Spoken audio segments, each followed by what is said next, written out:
Assalamualaikum warahmatullahi wabarakatuh. Pertama-tama marilah kita panjatkan puja dan puji syukur kehadirat Allah Subhanahu wa taala dengan ucapan subhanallah, alhamdulillah, Allahu akbar. Salawat beriring salam marilah kita hadiahkan kehadirat baginda Rasulullah Muhammad sallallahu alaihi wasallam dengan ucapan Allahumma sholli ala Muhammad wa ala ali Muhammad. Semoga kelak di yaumil akhir kita akan memperoleh syafaat dari beliau. Amin ya rabbal alamin.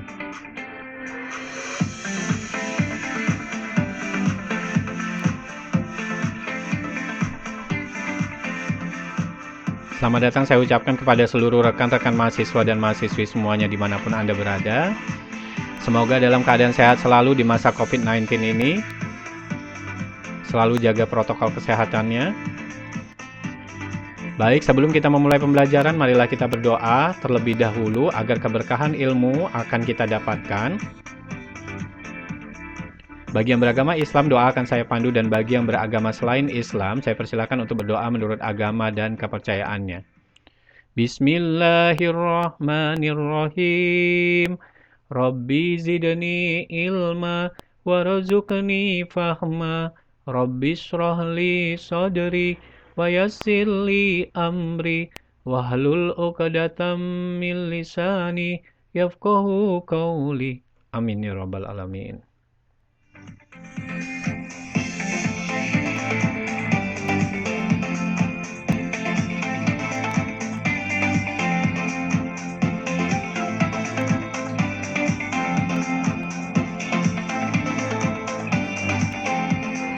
Baik, kita masuk kepada part yang pertama, yakni tentang definisi.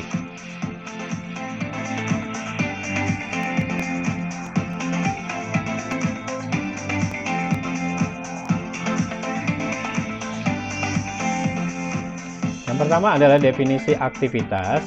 Aktivitas merupakan pengorbanan waktu dan sumber daya untuk memperoleh manfaat yang lebih besar daripada pengorbanannya, atau pengorbanan waktu dan input untuk memperoleh output. Jadi di sini ada dua pengorbanan. Yang pertama adalah pengorbanan waktu, tentu saja untuk memproduksi barang ya, ada pengorbanan waktu, dan juga ada pengorbanan input. Input di sini adalah bahan-bahan atau biaya produksi. Biaya produksi kita ketahui ada tiga, yakni biaya bahan baku, biaya tenaga kerja langsung, dan biaya overhead pabrik. Dan tentu saja untuk memperoleh output berupa barang, dagangan, atau produk yang kita hasilkan.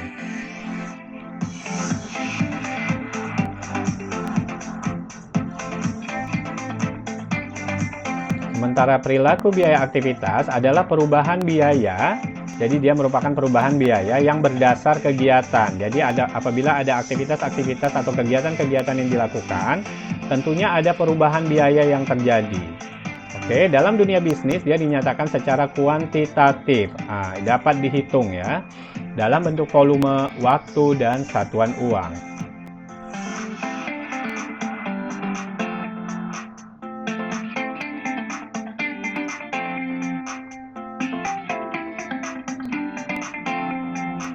Kita masuk kepada yang kedua, yakni pola pikir biaya aktivitas.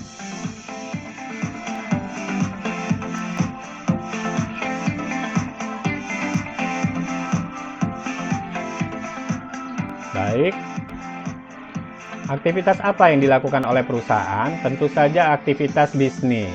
Aktivitas bisnis adalah aktivitas untuk memproduksi barang dagangan atau produk yang nantinya akan kita jual ke pasar, kemudian akan memperoleh keuntungan atau laba. Jadi di sini adalah aktivitas bisnis. Ya, di dalam melakukan aktivitas bisnis tentunya ada pengorbanan seperti halnya tadi yang dikatakan dalam definisinya. Di situ adalah pengorbanan input dan juga pengorbanan waktu ya. Input di sini adalah biaya-biaya produksi seperti biaya bahan baku, biaya tenaga kerja langsung, dan biaya overhead pabrik. Ya, setelah adanya pengorbanan input dan dilakukan aktivitas produksi, aktivitas bisnis, maka dihasilkanlah yang namanya output aktual atau output ya. Output aktual adalah output yang benar-benar dihasilkan oleh proses produksi perusahaan, proses bisnis perusahaan, seperti itu. Dalam melakukan aktivitas bisnisnya, tentu saja ada alasannya mengapa aktivitas itu dilakukan. Aktivitas dilakukan dikarenakan adanya prediksi output ataupun keluaran ataupun produk nantinya yang dihasilkan itu lebih besar daripada inputnya. Jadi inputnya adalah pengorbanan-pengorbanan tadi, tentu saja yang diharapkan oleh perusahaan adalah prediksinya outputnya jauh lebih besar daripada inputnya. Maka perlu dilakukan analisis varian dibandingkan antara output yang diprediksi dengan output aktual atau output yang benar-benar dihasilkan. Jadi variannya harus dinilai, penyimpangannya seperti apa. Jadi harus dihitung ya, dianalisis. Yang diharapkan adalah output aktual jauh lebih besar daripada output yang diprediksi.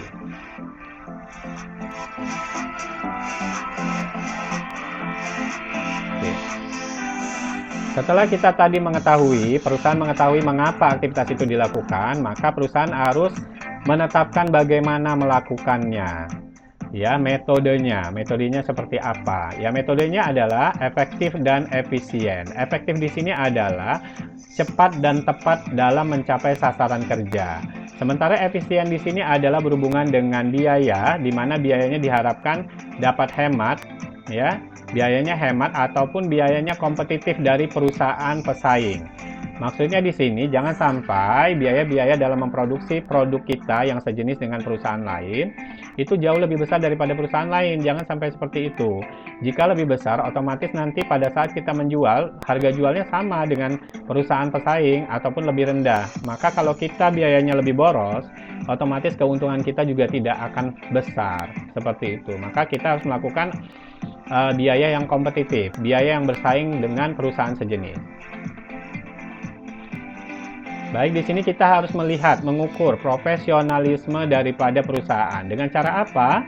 Dengan cara output aktualnya kita bandingkan dengan input atau output yang diprediksi. Kita bandingkan. Jika output aktual lebih besar daripada output yang diprediksi, itu artinya perusahaan maksimal dalam menggunakan input. Ya, maksimal dalam menggunakan input.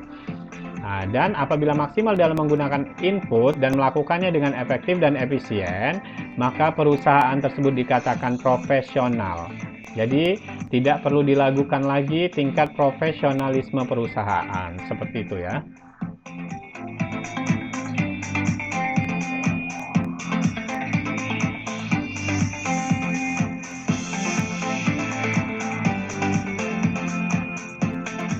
Di sini saya kemukakan kembali ya dalam bentuk tulisan apa yang saya jelaskan tadi.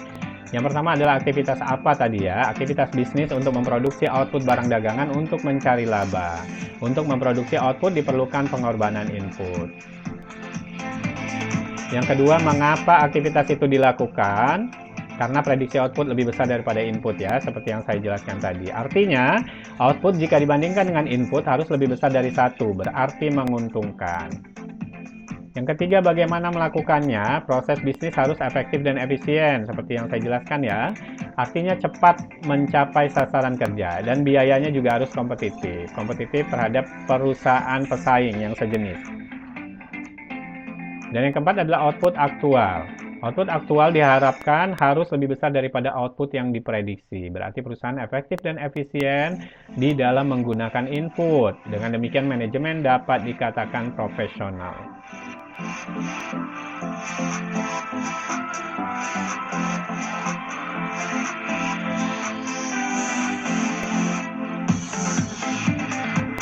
Kita beralih kepada waktu dan biaya, part 3 ya.